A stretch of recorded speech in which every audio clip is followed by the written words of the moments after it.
Hello मेरे प्यारे प्यारे बच्चों, कैसे हैं आप लोग। मुझे पता है आप बहुत समझदार हैं, गवर्नमेंट की एडवाइजरी का पालन कर रहे हैं और आप घर पर हैं, स्वस्थ हैं और सुरक्षित हैं और आप अपने परिवार के सदस्यों का भी ख्याल रख रहे हैं। कक्षा 10 माध्यमिक शिक्षा बोर्ड सामाजिक विषय का पहला चैप्टर स्वर्णिम भारत का इतिहास चल रहा था, उससे संबंधित 6 वीडियो अपलोड हो चुके हैं। उसमें मैंने इस चैप्टर से रिलेटिव बहुत महत्वपूर्ण क्वेश्चन मैंने व्हाइट बोर्ड पर लिख करके आपको समझाएं। मुझे पूरा विश्वास है कि आप उन महत्वपूर्ण प्रश्नों को अपनी नोटबुक में उतार कर बढ़िया तरीके से आप उसको याद करेंगे और सेल्फ एग्ज़ाम लेंगे, खुद अपना परीक्षा लेंगे कि आपको कितने प्रश्न याद हुए, कितने प्रश्न याद नहीं हुए। ये माध्यमिक शिक्षा बोर्ड की दृष्टि से बहुत महत्वपूर्ण क्वेश्चन है और कॉम्पिटिशन एग्जाम की दृष्टि से भी बहुत महत्वपूर्ण क्वेश्चन है। लास्ट वीडियो को इस वीडियो से जोड़ते हुए अपन आगे चलते हैं। हमने लास्ट वीडियो में मौर्य वंश के प्रमुख शासकों के बारे में जानकारी प्राप्त की थी, जिसमें चंद्रगुप्त मौर्य, बिंदुसार, उसके पश्चात उसका पुत्र अशोक, इनके बारे में जानकारी प्राप्त की थी और इससे रिलेटेड महत्वपूर्ण प्रश्न किए थे। इसी कड़ी को आगे जोड़ते हुए आज हम देखते हैं व्हाइट बोर्ड की व्हाइट स्क्रीन पर देखिए मौर्य वंश से संबंधित कुछ महत्वपूर्ण प्रश्न हैं। पहला प्रश्न है, राज्याभिषेक से संबंधित अभिलेखों में अशोक ने स्वयं को क्या कहा है। देखो, अशोक मौर्य वंश का तीसरा बड़ा सम्राट था। पहला जो शासक था जिसने मौर्य वंश की स्थापना की थी वो कौन था? चंद्रगुप्त मौर्य। चंद्रगुप्त मौर्य ने अंतिम नंद शासक घनानंद को पराजित करके चाणक्य की सहायता से वो शासक बना था। कब बना था? 322 BC, 322 ईसा पूर्व में और 298 में चंद्रगुप्त मौर्य की मृत्यु हुई थी। आपको पता है चंद्रगुप्त मौर्य ने अपने जीवन के अंतिम समय में श्रवण बेलगोला, मैसूर, कर्नाटक में उपवास विधि द्वारा जैन मुनि भद्र बाहु से दीक्षित होकर अपने प्राण त्याग दिए थे। चंद्रगुप्त मौर्य के पश्चात उसका पुत्र बिंदुसार, वो 298 BC में शासक बनता है, 273 में इसकी मृत्यु हो जाती है। उसके पश्चात जो 4 वर्ष तक बिंदुसार के जो पुत्र है अशोक, उसका राज्याभिषेक कब है? 269 BC अर्थात 269 BC में उसका राज्याभिषेक होते ही 4 वर्ष अशोक अपने भाइयों के साथ संघर्ष में व्यतीत कर देता है और 269 में शासक बनता है और 232 BC तक अर्थात 232 ईसा पूर्व में उसकी मृत्यु हो जाती है। अशोक भारतीय इतिहास का या यूं के मौर्य वंश का सबसे बड़ा चक्रवर्ती सम्राट था, बहुत ही महत्वपूर्ण सम्राट था। वर्तमान भारत में, आधुनिक भारत में अशोक के स्तंभ लेखों का, इनके अभिलेखों का बहुत महत्व है जो अपने नेशनल सिंबल में शामिल है। अशोक का जो जीवन परिवर्तन होता है वो होता है कलिंग के आक्रमण के समय। कलिंग का युद्ध होता है। अशोक ने अपने शासन काल के राज्याभिषेक के 8वें वर्ष उसने कलिंग पर आक्रमण किया था। कलिंग का राजा कौन था? नंदराज। और इसकी जानकारी हमें किससे मिलती है? हाथी गुम्फा अभिलेख से मिलती है। और इस कलिंग के आक्रमण के पश्चात अशोक का हृदय परिवर्तन हो जाता है। वो नरसंहार के स्थान पर वो जन कल्याणकारी कार्य की तरफ आवृत हो जाता है और अपना पूरा जीवन जन कल्याणकारी कार्यों में और परोपकार में अपना जीवन व्यतीत कर देता है। और अशोक के मरने के बाद कोई भी उसका पुत्र इतना योग्य नहीं था कि वो अशोक के समान केंद्रीकृत शासन व्यवस्था का पालन कर सके, पूरे साम्राज्य को एकजुट रख सके। अशोक के मरने के बाद उसके कमजोर उत्तराधिकारी इतने बड़े विशालकाय साम्राज्य को संभाल नहीं पाए और अंतिम जो शासक था वृहद्रथ की हत्या कौन कर देता? उसी का ही दामाद। वृहद्रथ की हत्या कौन करता? उसी का दामाद, जो उसका सेनापति भी था, जिसका नाम क्या था? पुष्यमित्र शुंग। आगे करेंगे अपन। उसने अंतिम मौर्य सम्राट वृहद्रथ की हत्या कर दी और मगध पर नए राजवंश का उदय होता है, शुंग वंश। अब मौर्य वंश से रिलेटेड कुछ महत्वपूर्ण प्रश्नों की तरफ चलते हैं। पहला प्रश्न है, राज्याभिषेक से संबंधित अभिलेखों में अशोक ने स्वयं को क्या कहा है। तो राज्याभिषेक से संबंधित जो अभिलेख है उसमें अशोक ने स्वयं को क्या कहा है? अशोक ने स्वयं को कहा है बुद्ध शाक्य। क्या कहा है? बुद्ध शाक्य। ओके, पहला प्रश्नों को वो ध्यान से देखिए आप लोग। व्हाइट बोर्ड के व्हाइट स्क्रीन पर ब्लैक मार्कर से प्रश्न लिखा हुआ है, प्रश्नों पर बहुत ध्यान देना। ये माध्यमिक शिक्षा बोर्ड की परीक्षा के लिहाज से बहुत महत्वपूर्ण है। सेकंड जो क्वेश्चन है वह है, सांची और सारनाथ का अभिलेख कहाँ है। अशोक के अभिलेखों में सांची और सारनाथ बहुत महत्व रखते हैं, महत्वपूर्ण अभिलेख है। तो सांची और सारनाथ अभिलेख कहाँ पर है? व्हाइट बोर्ड पर देखिए। सांची का जो अभिलेख है वो रायसेन मध्य प्रदेश में स्थित है और सारनाथ को जो अभिलेख जो है वो वाराणसी उत्तर प्रदेश में स्थित है। वाराणसी, यहाँ पर 2 नदियाँ, वरुण और असी, ये 2 नदियाँ बहती है। 2 नदियों के आसपास का जो उपजाऊ भूभाग है उसको वाराणसी कहा जाता है। वरुण और असी 2 नदियाँ हैं यहाँ पर। तो सांची का जो अभिलेख है वो रायसेन मध्य प्रदेश में और सारनाथ का जो अभिलेख है वो वाराणसी उत्तर प्रदेश में स्थित है। अगला प्रश्न व्हाइट बोर्ड पर देखिए आप, अगला जो क्वेश्चन है, अशोक ने राज्याभिषेक के कितने वर्ष धम्म महामात्रों की नियुक्ति की थी? तो अशोक ने राज्याभिषेक के कितने वर्ष? 13वें वर्ष। 13वें वर्ष अशोक ने धम्म महामात्रों की नियुक्ति की थी। इन प्रश्नों को ध्यान से देखना। 8वें वर्ष क्या किया अशोक ने? कलिंग का युद्ध किया था, ठीक है। 10वें वर्ष अशोक ने बोध गया की यात्रा की थी, ओके। 13वें वर्ष अशोक ने क्या किया था? 13वें वर्ष अशोक ने धम्म महामात्रों की नियुक्ति की थी।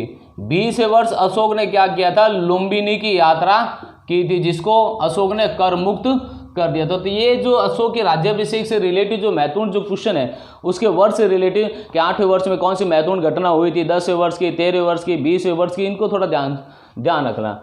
नेक्स्ट क्वेश्चन, धम्म महामात्रों के कार्य बताइए। देखो, अशोक ने राज्याभिषेक के 13वें वर्ष धम्म महामात्रों की नियुक्ति की थी, और धम्म महामात्र नियुक्ति की उनके कुछ महत्वपूर्ण कार्य भी थे। तो धम्म महामात्रों के जो महत्वपूर्ण कार्य थे, वो सबसे पहला तो महत्वपूर्ण कार्य ये था कि बौद्ध धर्म का प्रचार प्रसार करना।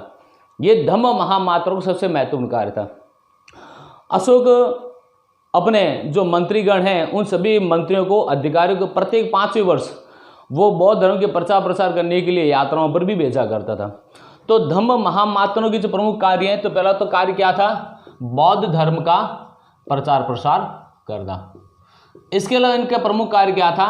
दान करना, दान दक्षिणा देना, गरीबों की, असहायों की, विपन्न लोगों की सहायता करना, कारावास से कैदियों को मुक्त करना, कैदियों की सजाओं को माफ करना, और साम्राज्य में सुख शांति और समृद्धि के लिए प्रयास करना। ये धम्म महामात्रों के कार्य थे। अगला प्रश्न है, अशोक को अभिलेख खुदवाने की प्रेरणा किससे मिली? तो अशोक भारतीय इतिहास का वह शासक था जिसने भारत में सबसे पहले अभिलेख खुदवाने का कार्य किया था। और ये अभिलेख खुदवाने की प्रेरणा किससे मिली अशोक को? तो अशोक को अभिलेख खुदवाने की प्रेरणा किससे मिली? दारा प्रथम, ईरान का शासक था। कहाँ का शासक था? ईरान का शासक था दारा प्रथम, जिसको अपने यूनानी लोग क्या कहते हैं? डेरियस, क्या कहते हैं? डेरियस फर्स्ट के नाम से भी जाना जाता है। ईरान का जो शासक था दारा प्रथम, ये डेरियस फर्स्ट, इसने भी अपने राज्य की आज्ञाओं को अभिलेखों पर खुदवा करके अपने प्रजाजनों तक पहुंचाने का कार्य किया था। और इसी से प्रभावित होकर अशोक ने अभिलेखों खुदवाने का कार्य प्रारंभ किया। अपने धम्म की जो शिक्षाएं थी, धम्म क्या था? धम्म मैंने बताया था, जनता के, अपनी प्रजा के नैतिक आदर्शों का उत्थान करने के लिए जिन नियमों का अशोक ने पालन जनता से करवाया, या जनता को जिन नियमों को पालन करने का आदेश दिया, वो धम्म कहलाया। और इन्हीं अभिलेखों के माध्यम से अशोक ने क्या किया? धम्म का प्रचार प्रसार किया। तो अपना प्रश्न क्या था? अशोक को अभिलेख खुदवाने की प्रेरणा किससे मिली? दारा प्रथम से अशोक को अभिलेख खुदवाने की प्रेरणा मिली। अगला क्वेश्चन है, छठा क्वेश्चन, अशोक के अधिकांश अभिलेख किस लिपि में है? अशोक के अधिकांश जो अभिलेख है वो कौन सी लिपि में है? ब्राह्मी लिपि में। अशोक ने अपने अभिलेखों में 3 प्रकार की लिपियों का प्रयोग किया है। ब्राह्मी लिपि है, और खरोष्ठ लिपि है, और अरमाइक लिपि है। कौन सी लिपि? अरमाइक लिपि। तो अशोक के अधिकांश अभिलेख कौन सी लिपि में मिलते हैं? हमें ब्राह्मी लिपि में मिलते हैं। अगला प्रश्न है, अशोक के पश्चिमोत्तर अभिलेख किस लिपि में है? अशोक के जो पश्चिमोत्तर जो अभिलेख है कौन सी लिपि में? खरोष्ठी लिपि में हमें मिलते हैं। 8वां प्रश्न है, अशोक के अभिलेखों को पढ़ने में सर्वप्रथम सफलता किसे मिली थी? तो एक अंग्रेजी इतिहासकार था, अंग्रेजी इतिहासकार, जिसका नाम क्या था? James Prinsep. क्या नाम था? James Prinsep. ये अंग्रेजी इतिहासकार था जिसका नाम था जेम्स प्रिंसेप, जिसे 1837 में सर्वप्रथम अशोक के अभिलेखों को पढ़ने में सफलता प्राप्त हुई थी। अगला प्रश्न है, नवा क्वेश्चन, व्हाइट बोर्ड पर देखिए क्या है नवा क्वेश्चन। ताम्रपर्णी द्वीप, सिंघल द्वीप। देखो ये जो नाम है ये श्रीलंका के नाम है। श्रीलंका आपको पता है, श्रीलंका भारत के दक्षिण में स्थित भारत का पड़ोसी देश है जो हिंद महासागर में स्थित है। श्रीलंका को हिंद महासागर का मोती भी कहते हैं, the pulse of Indian oceans, Hind महासागर का मोती भी कहते हैं। प्राचीन कालीन इतिहास में श्रीलंका के कई नाम मिलते हैं, जिसमें उसको ताम्रपर्णी द्वीप भी कहा जाता है, सिंघल द्वीप भी कहा जाता है। तो ये नाम श्रीलंका के हैं। तो ताम्रपर्णी द्वीप या सिंहल द्वीप, क्योंकि यहाँ पर सिंहल जाति के लोग अधिकांश रहते हैं, इसलिए इसका नाम सिंहल द्वीप है। ताम्रपर्णी द्वीप, सिंहल द्वीप के किस शासक ने अशोक से प्रभावित होकर कौन सी उपाधि धारण की थी? तो ताम्रपर्णी द्वीप या सिंहल द्वीप, जिसका राजा का नाम क्या था? तिस्य। क्या नाम था? तिस्य। इससे तिष्य ने अशोक से प्रभावित होकर कौन सी उपाधि धारण की थी? देवानामपीय। देवानामपीय की उपाधि धारण की थी किसने?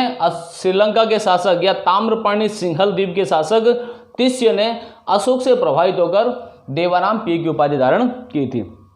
10वां प्रश्न है, अशोक ने बौद्ध धर्म के प्रचार के लिए श्रीलंका किसे भेजा?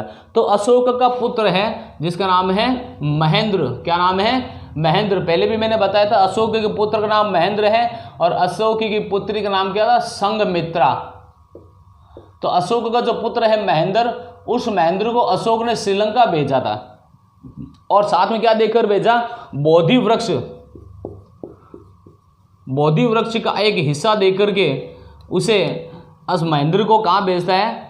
अशोक श्रीलंका भेजता है। बोधि वृक्ष का हिस्सा देकर अशोक अपने पुत्र महेंद्र को श्रीलंका भेजता है और श्रीलंका का जो शासक है तिष्य, वो महेंद्र से बहुत प्रभावित होता है और अशोक द्वारा भेजे गए बोधि वृक्ष को श्रीलंका में लगाता है और बौद्ध धर्म का प्रचार प्रसार करता है और अशोक से प्रभावित होकर फिर वो देवानामपीय की उपाधि धारण करता है। नेक्स्ट क्वेश्चन, मौर्य शासक कुणाल को दिव्यावदान में क्या कहा गया है? अशोक की मृत्यु के पश्चात 232 ईसा पूर्व में अशोक की मृत्यु होती है। अशोक के पश्चात उसका पुत्र कुणाल शासक बनता है। कुणाल को दिव्यावदान, बौद्ध ग्रंथ है दिव्यावदान, उसमें कुणाल को क्या कहा गया है? धर्म विवर्धन। क्या कहा गया है? धर्म विवर्धन, अर्थात धर्म में वृद्धि करने वाला, धर्म विवर्धन बताया गया है। अगला प्रश्न है, अंतिम मौर्य शासक कौन था? उसकी हत्या किसने की थी? देखो, अशोक की मृत्यु हुई थी 232 ईसा पूर्व में। कब हुई थी? 232 बीसी में, बिफोर क्राइस्ट। 232 ईसा पूर्व में अशोक की मृत्यु हुई थी। अशोक के मृत्यु के पश्चात लगभग 9 शासक बनते हैं। अशोक पश्चात कुणाल, दशरथ, संप्रति, सालुशुक, इस प्रकार से 9 शासक बनते हैं। अंतिम जो शासक था उसका नाम था बृहद्रथ। क्या नाम था उसका? बृहद्रथ। बृहद्रथ एक कमजोर शासक था और बृहद्रथ के समय मौर्य साम्राज्य जो था वो लगातार सिकुड़ता जा रहा था। अशोक की मृत्यु तक, अशोक की मृत्यु के 50 वर्षों तक किसी की हिम्मत नहीं थी कि मौर्य साम्राज्य की तरफ आंख उठा करके भी देख ले। 50 वर्षों तक आंदोलन या जो क्रांतियां हैं वो नहीं हुई, लेकिन 50 वर्षों के पश्चात अशोक की मृत्यु 50 वर्षों के पश्चात और कमजोर उत्तराधिकारियों की वजह से, युद्ध त्याग की नीति की वजह से, धर्म के प्रचार प्रसार की वजह से और धन के अभाव के कारण से मौर्य जो दरबार है गुटबंदी में बदल जाता है और धीरे धीरे विरोध के स्वर मुखरित होने लगते हैं। और अंतिम जो शासक था बृहद्रथ, वो एक कमजोर शासक था और उसी का दामाद जिसका नाम था पुष्यमित्र शुंग, पुष्यमित्र शुंग अपने ही ससुर या मौर्य शासक बृहद्रथ की हत्या कर देता है और मगध पर नए राजवंश का उदय होता है, वो कहलाता है शुंग वंश। तो प्रश्न है अपना, अंतिम मौर्य शासक कौन था? उसकी हत्या किसने की थी? तो अंतिम मौर्य शासक बृहद्रथ था, उसकी हत्या उसी के अमात्य, उसी के दामाद, उसी के सेनापति पुष्यमित्र शुंग ने की थी। अगला प्रश्न है 13वां प्रश्न, कौटिल्य ने राज्य के कितने आवश्यक अंग बताए हैं? कौटिल्य ने राज्य के 7 आवश्यक अंग बताए हैं। वो कौन है? राजा, उसके पश्चात मित्र, कोष, दुर्ग, सेना, इसके अलावा राजधानी,